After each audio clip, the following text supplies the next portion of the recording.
what we're going to talk about today is two different accident scenarios. The first one is a controlled flight into terrain that happened out in California a few years back, and the second one is a thunderstorm encounter that occurred right near here, actually, out over Lake Okeechobee.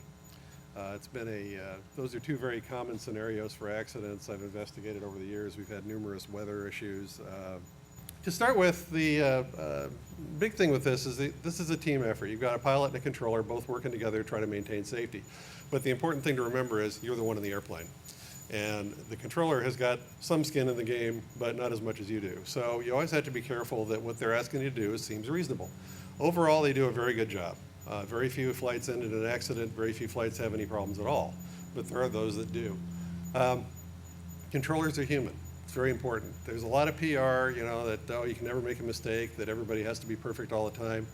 They try to adhere to that as closely as they can, but it's not something you can really expect all the time. People are going to make mistakes. It happens. Pilots make mistakes, controllers make mistakes. It occurs all the time. We're all human, and that can affect any aspect of aviation. So I'm a big fan of self-defense. I think the pilot needs to have as much information as they can about the flight before they go. Partially, just to be familiar with what's going to happen, but also to be able to evaluate the service you're getting from air traffic. If you're talking to a controller and you think something's being told to you that doesn't make sense, you need to speak up. They do make mistakes. Other controllers can make bad data entries. There's a variety of ways things go wrong. There have been cases where they've changed your destination inadvertently, and here you are 200 miles from a destination and they're trying to start you down already. Well, some pilots just go, oh, you want us down to 3,000? Okay, here we go, and they descend, and then they don't realize that, well, they're trying to land you at the wrong airport. So it might be time to kind of raise your hand and go, I'm 150 miles from landing. Do I really need to start down yet? And the answer you get back may be, oops. So they'll figure it out and they'll fix it. But if you don't say something, nobody's going to know there's a problem. So I'm a big fan of that. Look at your route, look at the weather, alternatives you're going to have if things don't work out the way you planned. Make sure you get updates as you go through the flight. Talk to flight service, ask the controllers questions. If you've got a particular concern about the flight, weather, for example, ask a lot of questions. Make sure you get updates. But all the way through, ask yourself, does this seem right? Is this making sense to me? Because the way they're handling you should make sense to you. You should understand what's going on. You should know what to expect, and you should be getting about what you expect. If that little voice in the back of your head starts saying, I don't know what's going on here, then it's time to say, what's going on here? And don't be shy about doing that. The controllers will generally tell you. Sometimes they get a little bit sharp. Don't let that bother you. They're busy, they got other things going on, they may not understand why you're asking. And in fact, in the video I'm about to show you, the controller gets a little sharp with a pilot who it turns out was absolutely right about what he was questioning, but it kind of shut him down.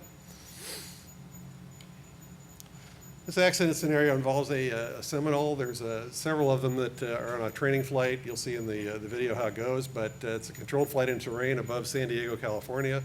The area out there is quite mountainous. It's not like Florida. There's a lot of terrain around San Diego off to the east that's fairly high. This is a night accident, visual conditions, but it is overcast and there's no moon, so it's pretty dark. They're under the overcast for some of this, and it's going to be pretty dark out there north of San Diego where there's really nobody living. The aircraft is being operated by a pair of commercial students. They're with a flight academy in Arizona. They're on a cross-country training flight. They're both private pilots, multi-rated, both have instrument ratings, but one of them's only got 170 hours and the other one's got about 230. So they're both low time. They're in their training class. They're becoming commercial pilots. The controller, on the other hand, was probably the most senior controller at San Diego Approach at the time. It was SoCal Tracon, but he'd been at San Diego before that. He'd had about 30 years working in that area, so absolutely knew what was going on as far as the terrain, procedures. There's nothing there. He's been around. And he's got an assistant with him too. He's got about 12 years experience. So the controllers are very, very experienced in this whole setup, and they should be able to do this really well. Nonetheless, it ends in a really bad accident. Scenario is the aircraft had been talking to Los Angeles Center. He was just handed off to SoCal. Under those conditions, when you go from one controller to another, typically you're still in the first controller's airspace for a while after you call the second one. When that's the case, they both have to watch you. One of them's got you on frequency, he's talking to you. The other guy has to watch you till you're out of his airspace. So those controllers both have to be aware of what this airplane's doing until he leaves LA Center and enters SoCal. He hasn't done that yet when this starts out. Therefore, both of them are responsible for monitoring the aircraft. This is the area here. We've got Julian VOR is, where's my mouse? There we go. Julian VOR is right here. The aircraft is coming up Victor 458.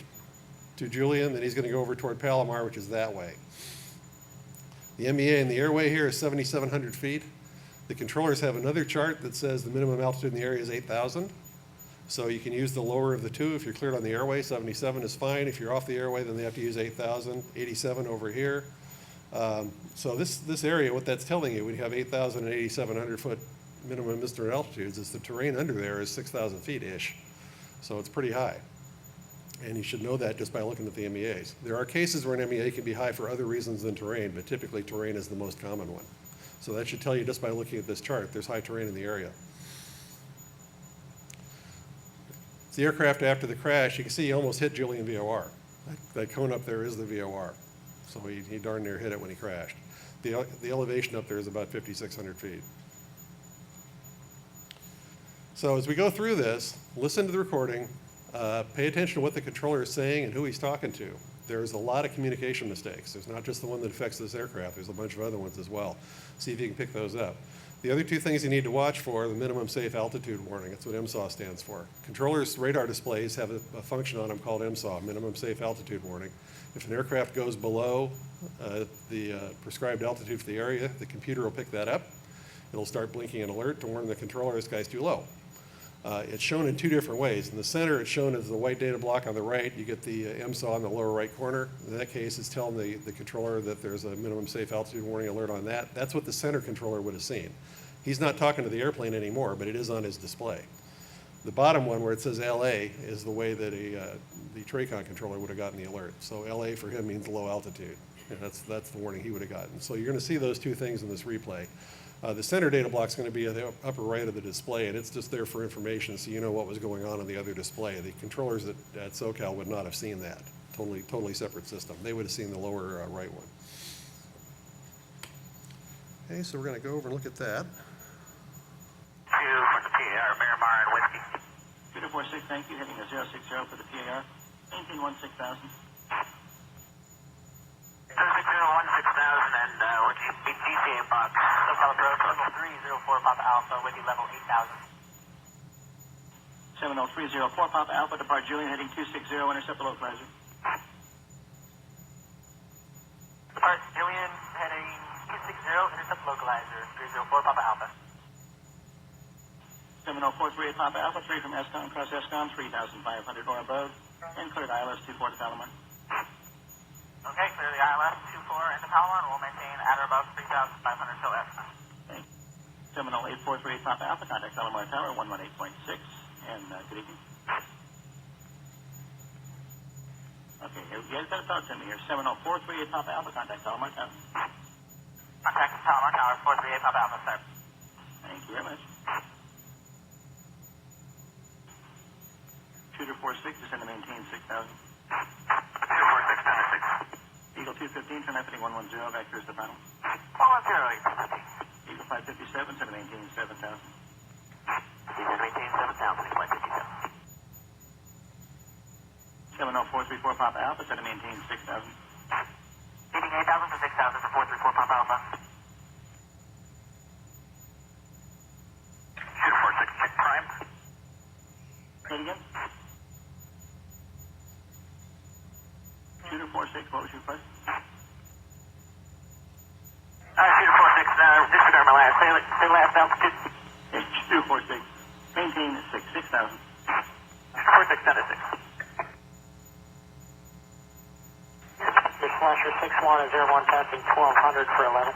Slasher 61, okay, thank you, radar contact.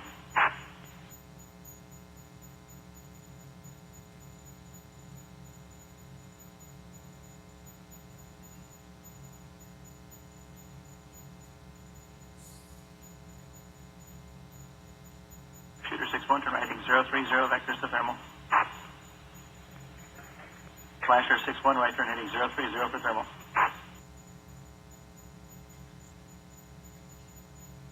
Slasher 61, approach. Go ahead for Slasher. Okay, Slasher 61, heading 030, vectors thermal. Slasher 030 thermal. SoCal Hawaiian 32, head with you, level 16,000, 415,000. Hawaiian 32, heavy SoCal. Good evening, proceed direct mission bay, verify you have Avis Lima. Yeah, Lima, direct mission bay. 10 miles for Hawaiian 32. Thank you.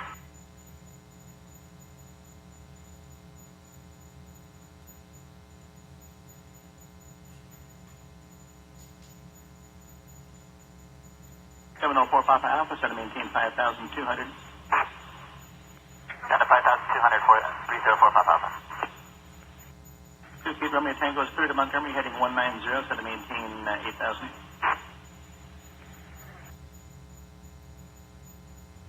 6 Romeo Tango is clear to Montgomery, heading 190, maintain 8,000. 434 Papa Alpha. No. Duke, 6 Romeo Tango, heading 190, maintain 8,000.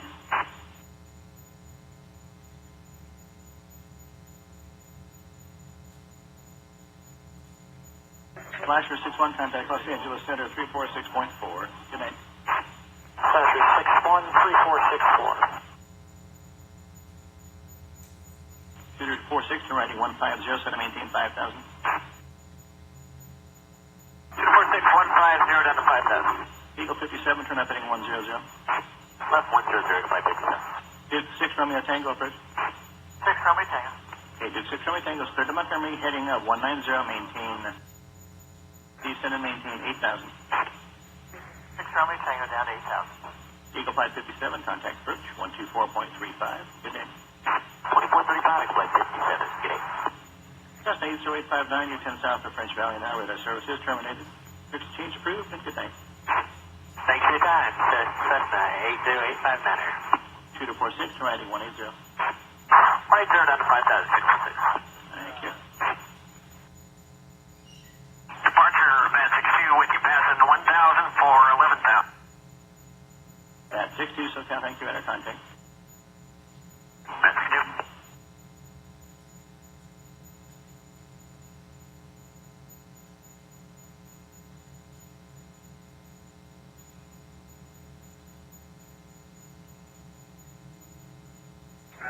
Papa Alpha has information to Palomar.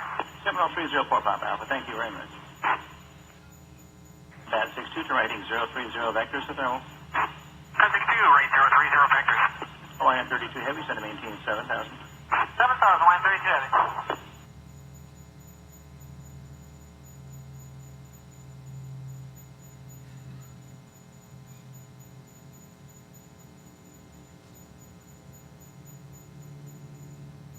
Terminal 434 Papa Alpha, set to maintain 5,200. Leaving 6,000 or 5,200 with to Palomar. Alpha. 6 Romeo Tango, set to maintain 6,000. 6 Romeo Tango down to 6. Peter 46, set to maintain 4,000. 46 down to 4. Cessna 102 Tango Juliet, did you call?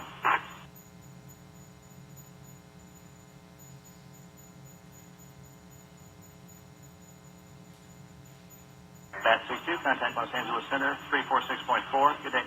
Center on 346.4, good day.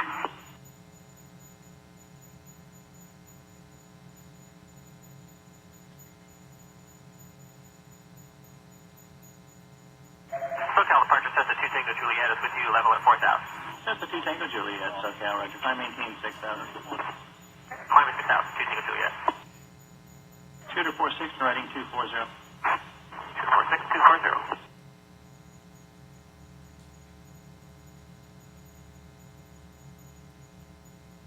Terminal 434 Papa Alpha, 5 miles from Escon.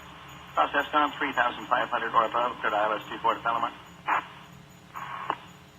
We'll cross that car above 3,500, clear to ILS 24 at Palomar for 434 Papa Alpha. Bat 63, radar contact.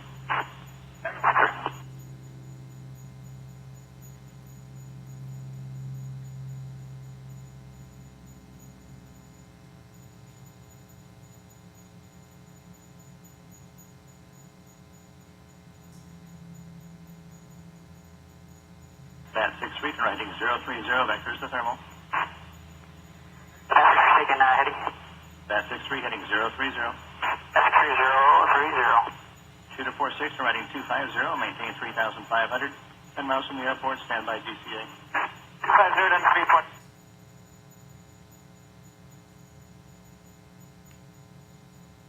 4. Line 32 Heavy, turn up heading 110, vectors to final. Up 110 to final, line 32 heavy.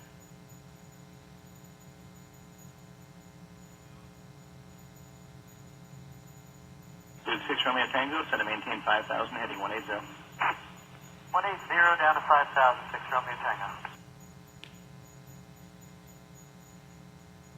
Line 32 looking for lower. Line 32 Heavy, maintain 7,000, contact approach. 124.35, they'll get lower for you. Good day. 2435.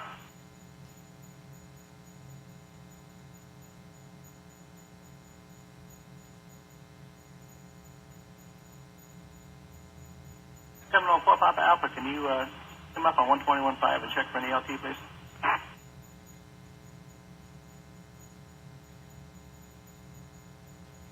Terminal 304 Papa Alpha, please.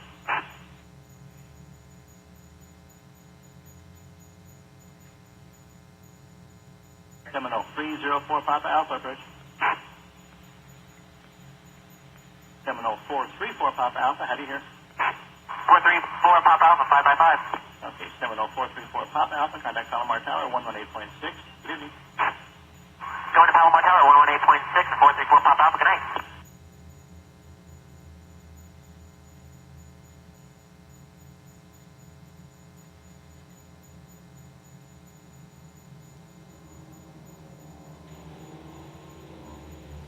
Terminal 4 Papa Alpha, set to maintain 5,200. Got the 5,200 for 304 Papa Alpha. 2 Speed Romeo Tango is clear to Montgomery, heading 190, set to maintain 8,000.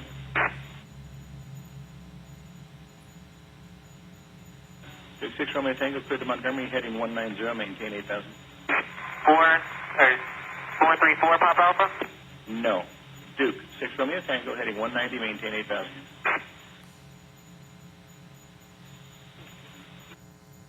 Okay. As you can see, it was a very simple communications mistake, but there was a lot going on that the controller had missed. He called, and the tape very starts, he calls 438 Papa Alpha, 8438 Papa Alpha. He's got Slasher 61 and Shooter 61 swapped back and forth. There were not two of them, but he called one, the other one's call sign. There's a lot of mistakes like that in this. He's got a lot of communications issues going on. There are also some procedural deviations we'll go through in a minute as far as what controllers are supposed to do in these situations. And then finally, he missed the incorrect readback. When the pilot read back his full call sign, the controller just didn't pick it up. He missed it. He called him 4 Papa Alpha, 304 Papa Alpha read it back, and he didn't catch it. The second thing, awareness of the aircraft status, that was actually going on both sides. LA Center should have been more aware of what the airplane was doing, and so should the SoCal controller. His last chance really to pick this up was when the pilot said that he had the ATIS information at Palomar. Typically when an airplane calls you, you look at him. You look at the data block. If he'd looked at 304 Papa Alpha at that point, he would have seen he was at 6,800 feet and he didn't belong there. So he could have picked it up then before he actually hit the ground. He just said thank you very much and kept on going. Part of the issue with that is the aircraft that are coming in on that area or in on that approach, if they're at 8,000 feet, you can't do anything with them. They can't descend until after they pass Julian. So they're kind of out of sight, out of mind. They call on frequency, they check in level at 8, you say thanks very much, and then you wait till they cross Julian to do anything else with them. So you're not paying a lot of attention to the stuff up in that corner of the sector. And I think that was part of what was going on here. And then finally, we've got non-compliance with safety alert requirements. We'll talk about what safety alerts are here in a second. Controllers have a duty priority list in the controller handbook. The FAA has a thing called FAA Order 7110.65, which is about an 1.5 inches thick, and it's got a whole bunch of rules and procedures that controllers are supposed to follow when they do their jobs. One of the things very early in the book says duty priority. What are you supposed to spend your time doing? Well, the major thing they're supposed to do, which everybody knows, is separate airplanes. But equally with that is issuing safety alerts. And safety alerts are defined in two different ways here in a minute. But that's your first priority. Safety alerts, separating airplanes, they're equal. If you got a whole bunch of things to do that are competing for your attention, you prioritize them according to which one has the greatest safety impact. So if you got to read a weather report to somebody or go separate some airplanes, you're going to go separate the airplanes. If a pilot's going to fly into a thunderstorm and somebody else is asking you for the ATIS someplace, well, then you deal with the thunderstorm first. They have to apply that judgment. There are many things competing for a controller's time. You don't just do them as they come to mind. You're supposed to prioritize them according to what you need to do first. Safety alerts. There are two different versions. One's for traffic, one's for terrain, but this is the terrain one. If issue a safety alert to an aircraft if you're aware that it's in a position or altitude which in your judgment places it in unsafe proximity to terrain. Now, there's a couple of get-out clauses in there. The first one is if you're aware. Now, the SoCal controller on this did not pick up that there was an alert on the aircraft. He really was kind of oblivious to the fact the aircraft was too low. The controller at LA Center, on the other hand, knew there was an MSAW alert going on in the aircraft. It was blinking in his data block, and when he dropped the data block, he knew it was there. The in your judgment part then kicks in. Okay, the system's going off, you're getting a warning, you apply some judgment to that. Is this really an unsafe situation, or is it just the warning system getting overly excited? We had a discussion about judgment with the controller involved at LA Center, and he tried to tell us that, well, it's not my judgment, it was an issue. Well, the MEA in the area is 7,700 feet, the MIA is 8,000. Had you ever seen an airplane go below that before? No. Can you think of any reason why they would? No. Okay, then what kind of judgment was being applied here? There really was no reason to think this was okay by looking at it. There was just no expectation that the aircraft would descend there. This is where it really kicks in. Do not assume that because someone else has responsibility for the aircraft that they know the alert's going off. And where this kicks in is when the system went off at LA Center, that controller was really obliged by the directives the FAA gave them to call SoCal and say, hey, I got an alert on this airplane. If he had done that at the time that it went off, which the aircraft was still above 7,000 feet, would have stopped the whole thing. All he had to do was call SoCal and say, hey, where's 304 Papa Alpha going? That phone call would have made the controller look at it. He would have seen, oh, geez, he's too low. We got to call him. Okay, thanks for calling. Get off. Call the airplane. Get him back to 8,000 feet. That would have been the end of it. Would have been fixed. That's why you have these redundancies. Once you recognize that there's an unsafe situation going on, first priority, take care of it. Issue the safety alert. You're not expected to see everything. As we mentioned earlier, controllers are human. You're going to miss stuff. You're not necessarily going to notice everything that's going on all the time. But if you do notice it, you have to take action, and you're supposed to remain vigilant and watch for these sorts of things. One of my favorite little controller things I've observed over the years is, for example, with tower controllers, you don't earn your money by saying clear to land. You earn your money by saying go around. The reason you're there is something's wrong, I need to intervene here. That's where you really earn your money. If everything went well all the time, we would need them. So the big thing with ATC is you're fixing things that need fixing, taking care of preventing problems, intervening when they occur. And that, in this safety area here, is a major emphasis. That's why it's a top priority. That's one of the first things you're supposed to be there for. So what would cause you to recognize the situation? Well, one of the things they mentioned specifically out of the book is minimum safe altitude warning. When that alert goes off, you need to evaluate it, figure out what's going on. If it's unexpected, which happens when you make a mistake, you get an unexpected warning. That needs to get you sitting up straight and trying to figure out what happened. So in this case, that really didn't occur.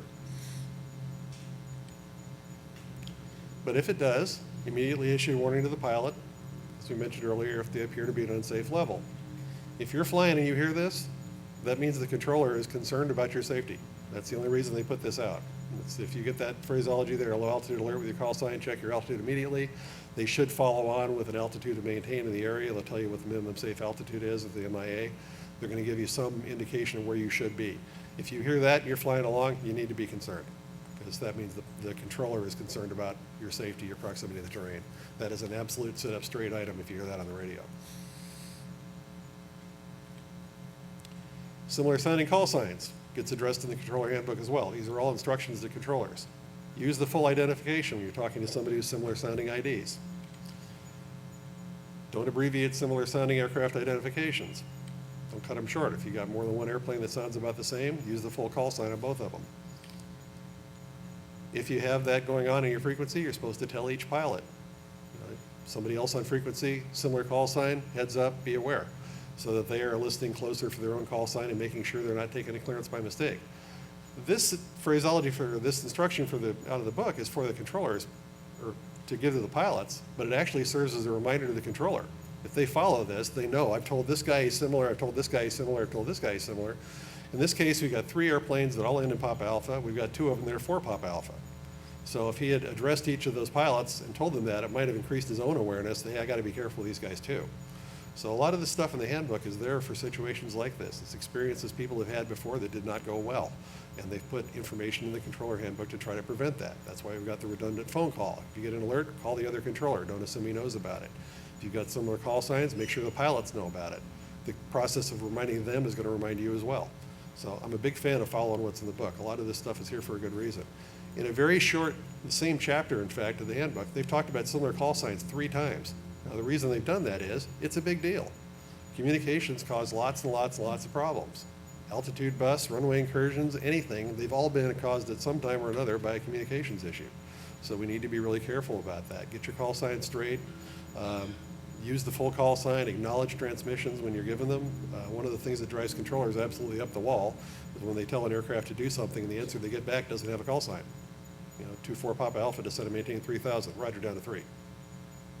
Who was that? They really don't know. And they've gotten burned before because it turned out the wrong guy answered. But the controller didn't challenge it and he accepted it. And the next thing you know, they're having an operational error or a loss of separation somewhere because the pilot took somebody else's clearance. Now, I'm an air traffic investigator, so the first thing I do is chase after the controller issues and things, but obviously there's some pilot issues in this as well. Low total experience, I said earlier, both of these guys are right around 200 hours, plus or minus 30. Not a lot. Low IFR experience, obviously, their total experience was low as well. Situational awareness, the area familiarity was low. They came from Arizona, they probably weren't that sure about the area around Julian where they were. Assertiveness, the crew of 434 Papa Alpha actually jumped in there and said, was that for us? The reason they did that was the guys in 434 Papa Alpha were roommates of the people in 304.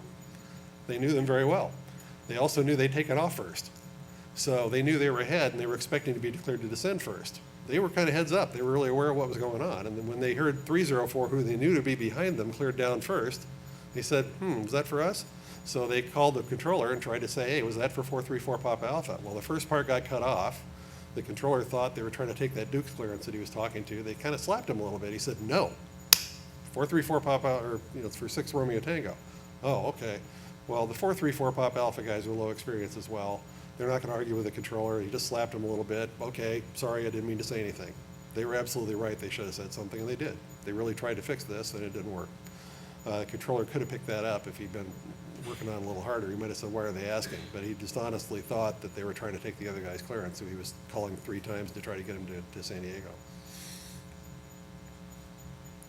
So again, this is the area up there. This is what the IFR chart shows. If you look at the VFR chart for the same area, it's got some interesting information here. First of all, you got the elevation points, 5,700 foot terrain here. Now remember, you're in an airplane, you just got cleared to 5,200. This is clearly not going to work if you've looked at the VFR chart for the area and seen what the topography's like. You've got other elevation points on here as well, but they're all pretty high. The other interesting tidbit, and I am a huge fan of IFR pilots reviewing VFR charts before you go, just to make sure you know what you're flying over. There's a note right here. It says here. There it is. Extreme turbulence in this area when it's windy. That's not on the IFR chart. It's on the VFR chart. But if you look at it, you got another caution there about the terrain in the area. If I was flying IFR, I'd be kind of interested in knowing that. So it's another good reason to look at these charts. You really need to know what you're over. Remember, they're doing this in the dark. It's a nighttime trip. If you got a rough running engine, you might want to know that, hey, if I scoot this way quickly, I'll be out of the mountains the fastest. And that's something else you're only going to pick up off of looking at these charts and the topography on them. So I'm a big fan of this. They're online, at least for a while, through Aeronav. Aeronav.faa.gov has these online. You can download sectional charts and look at them right on your computer. It's very easy to do. There's websites that have them, several around. So it's worth doing. If you're going to take an IFR flight in an unfamiliar area, pull it up. Florida, pretty easy. It's all flat. We got that. California, way different. The area I used to work in California, we had a minimum IFR altitude in one part of the area of 17,800 feet. So you can really get some very high terrain out there, and you need to be aware of what's going on. So, probable cause. What caused this? Well, this is what we came out with at the end. Controller first and foremost, because he issued a bad clearance to the airplane. Secondly, the pilots accepted the bad clearance. They should have had information available through the MIA, the MEA and the airway, that they were being cleared below the MEA, which should have at least generated a question. There are times when that could happen and be legitimate, but it's not likely. So you need to ask the question if that occurs. And then third was the failure to respond to the MSAW alert. I was very concerned about the center not calling. That would have really made a difference in the outcome of this if they called the TRACON and said, hey, where's that guy going? That's all it would have taken. And in fact, there are controllers who think that phone call is annoying. that, you know, I don't want people calling me, telling me what I can see right in front of me. Well, all I can tell them is about this case. The controller that you heard on here, the senior controller with the 30 years, I don't think he ever talked to another airplane. He retired after this. A few months later, he was out. Now, out of his 30-year career, what do you suppose he remembers the most? You know, he would have loved to have gotten that phone call. It would have changed his life and would have saved those other guys. So, you know, little phone call, very simple, huge outcome. So it's important. So self-defense for pilots. Controllers are human. Everybody makes mistakes. Don't be afraid to ask. You know, you're the one in the airplane. If you don't think it's going right, say something. Flight planning still matters. I don't care how much automation you got in the plane. You still have to do your flight planning. Look ahead. Don't expect to do it all on the fly as you're buzzing along. If you got glass cockpit and all that, that's great, but you still need to be aware of what's going on. The flight planning value hasn't gone away since all the automation came in. Terrain awareness, we talked about that. If you're flying in the dark, it's different. You need to pay attention to that as well.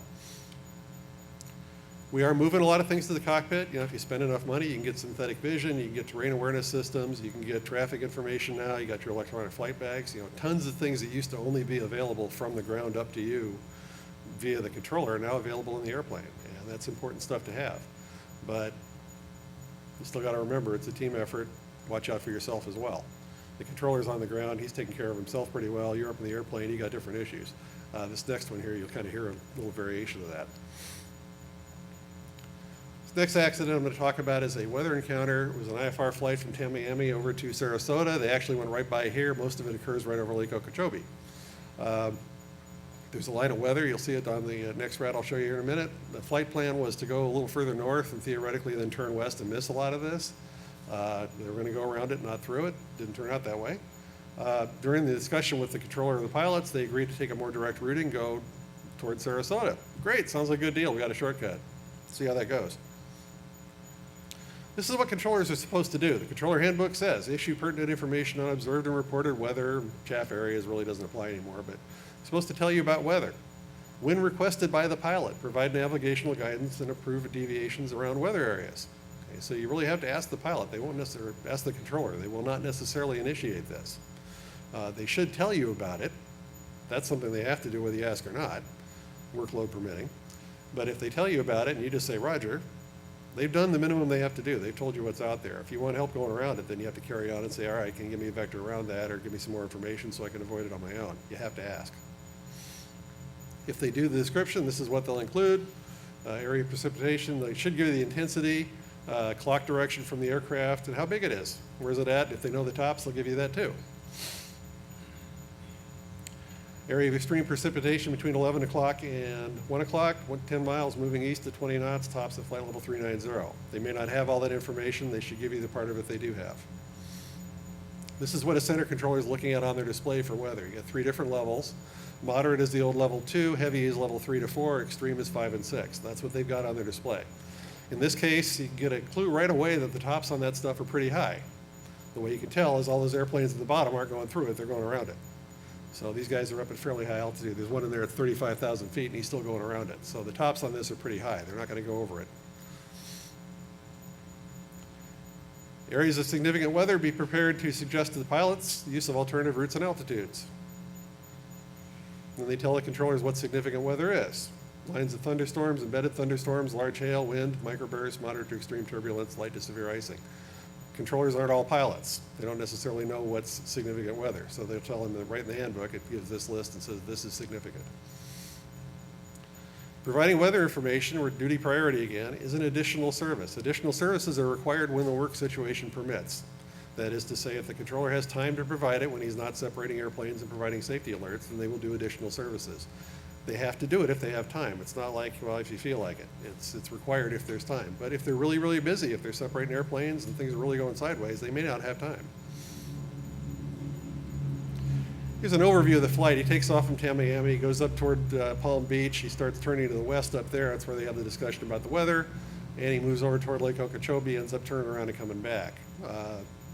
We'll look a little closer at this in a second. Okay, so here's where he's starting out. 1405 Zulu, he's down here at the red dot. That's where the airplane is right now. And we're going to have a talk. 535 right now, you were requesting an approach at the Vero Beach. You going all the way to Vero, then Sarasota? Negative, but we can get Sarasota direct, and you can help us out with the weather. That'd be greatly appreciated. Well, I don't see any way you get to Sarasota without going through the weather. Roger that, just on the cells. All right, well, we're not displaying anything right now. It's outside our airspace. Want to go towards Sarasota? Affirmative if we can. And if we can get higher, it would greatly appreciate it. All right, I can give you 6 or 4, your choice. Give me 6. All right, 53599, climb maintain 6,000. And 6,000 for 589er. Okay. What agreement have they got right now? Yeah, I give him a new altitude, but as far as the avoidance of the weather, who knows? You know, they talked about it. He said, I don't see anything. You want to go towards Sarasota? Sure. Okay. So in the intervening few minutes, he gets a lot of different headings. He's kind of vectored around by Palm Beach. They're driving around for various reasons. So he's gotten 4 different headings in the next few minutes. He's now heading toward the hole, theoretically. We've got another discussion. And 53589, apparently it's your 1 o'clock and about 35 miles as a whole. The center's working, and we just got to keep you westbound for now. I expect to turn that way here shortly. Roger that for 589. Thanks for the heads up. Okay, so we're kind of leading down the garden path here. We're going to take you toward a hole. Great, thanks. They turn him into 290 headings, a little further northwest, more or less toward the hole. Notice the weather is moving here. It's getting closer to the route. Okay, now he switches to Miami Center.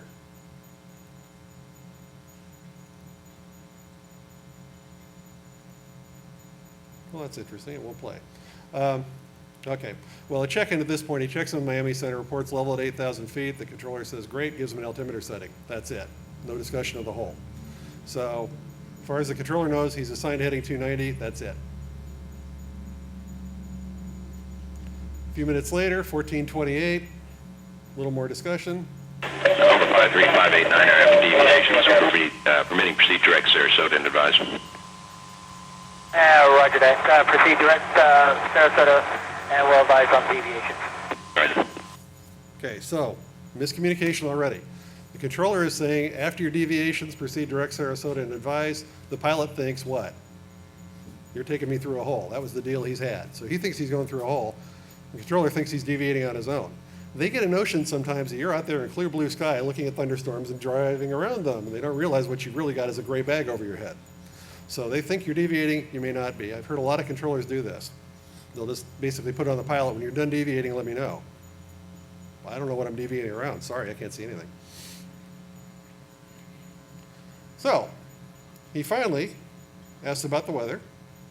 And center 53589, how's the weather look in front of us?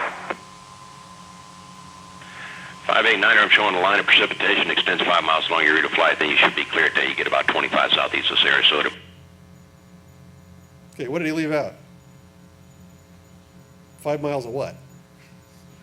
Yeah, extreme intensity weather. Didn't say a word about it. So the pilot's going, oh, 5 miles? Okay. Now, the reason he's asking, of course, is because you can see what he's getting into. 3 minutes later, he's now kind of wandered around a little bit. Center, I got emergency. Who has an emergency? Aircraft calling the center to state your emergency and intentions.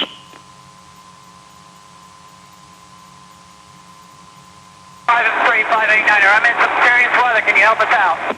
53589er, maintain 8,000 feet if feasible. Turn right heading 090, weather permitting.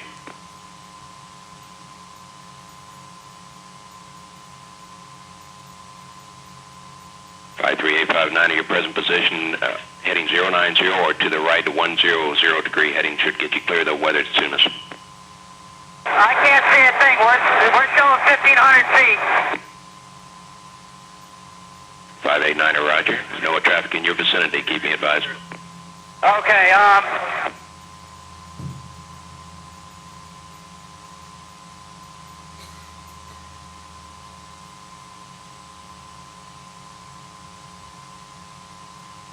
589er, Miami. 589, I'm still with you. Okay. Are you clear of the clouds now? Negative. Roger. If you can, come back to the east, head toward the coastline. About a 090 heading or a 100 degree heading should keep you clear of that precipitation the earliest. Okay, I'm trying. Okay. Need to go. Juliet's going to need to go about 20 degrees right for weather. It's your go. 2 of the deviations as necessary. Contact Palm Beach approach 124.6. 546, good day.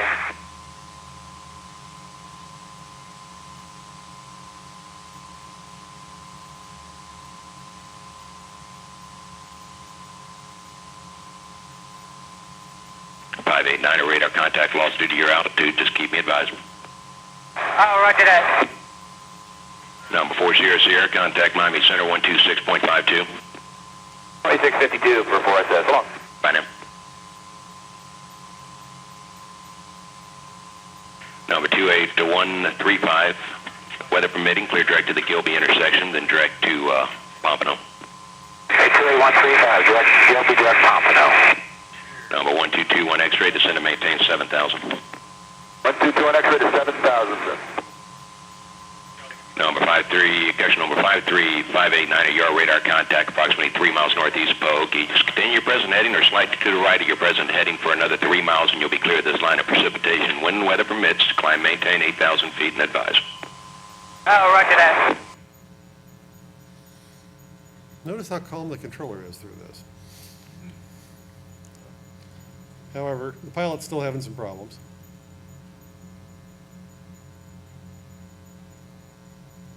Oh, great, now we'll play. All right, well. No, it's a 172 with nothing. They were just talking to the controller. Okay, the way this ends up, he kind of comes down here to, he ends up at 500 feet and has a little bit of an issue. And when he's talking to the controller, there's a lot of background noise. You can hear a lot of prop noise and things. This one clip won't play, which is unfortunate, but there's a little prop noise in the background, and it sounds kind of noisy in the airplane. Well, the reason it sounds like that is it was really windy inside there. The hinge pins broke on both sides. The window's gone.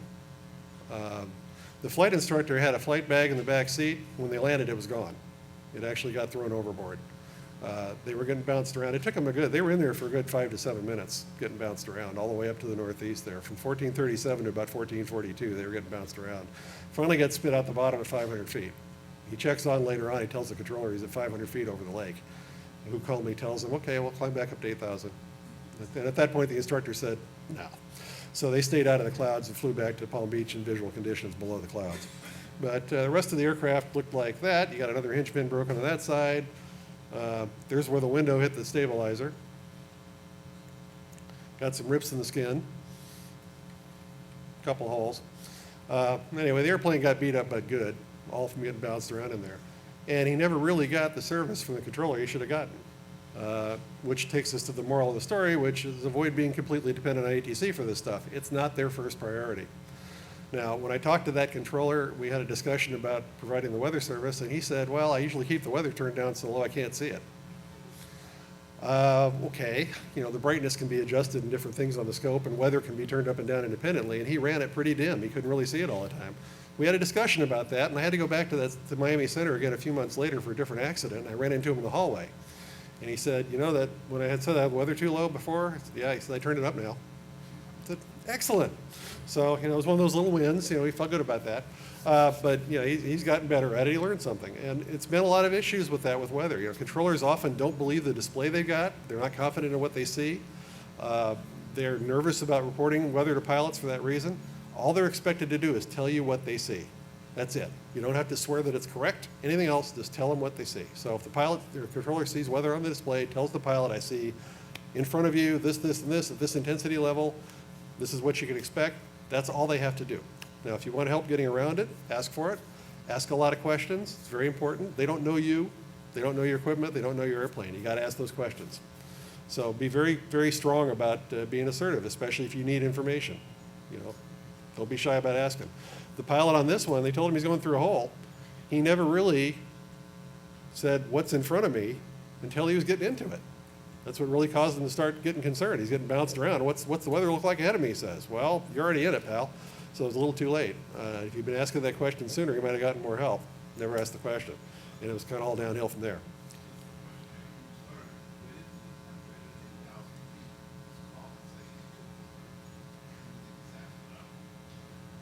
Yeah, the question was, you said the aircraft went in at 8,000 feet and calls back later at 1,500 and was out of control? Absolutely. I looked at the radar data on this, and he was going down 5,000 feet a minute for a while. It was really ugly. He ended up down literally later on. The second clip that wouldn't play there starts out where he's saying, you know, we're still in trouble. And he's down at that point, he was at 2,000, and then shortly after that, he was at 500. So this went on for several minutes. It was really a bad ride. But you're absolutely right. He started out 8 and ended up down at 500 feet eventually. It was really poor. A lot of them don't end that well. This one actually, nobody hurt. You know, the pilots both got out of it okay. The airplane was kind of beat up, but that was it. So as far as weather accidents go, it turned out better than average. We're out of time. I can answer anything you want outside. Our NTSB booth is right out here in the front of the hangar. I'm going to go kind of around, and if anybody has any questions they want to talk about, I'll meet you out there. Other than that, we're all done. Thank you.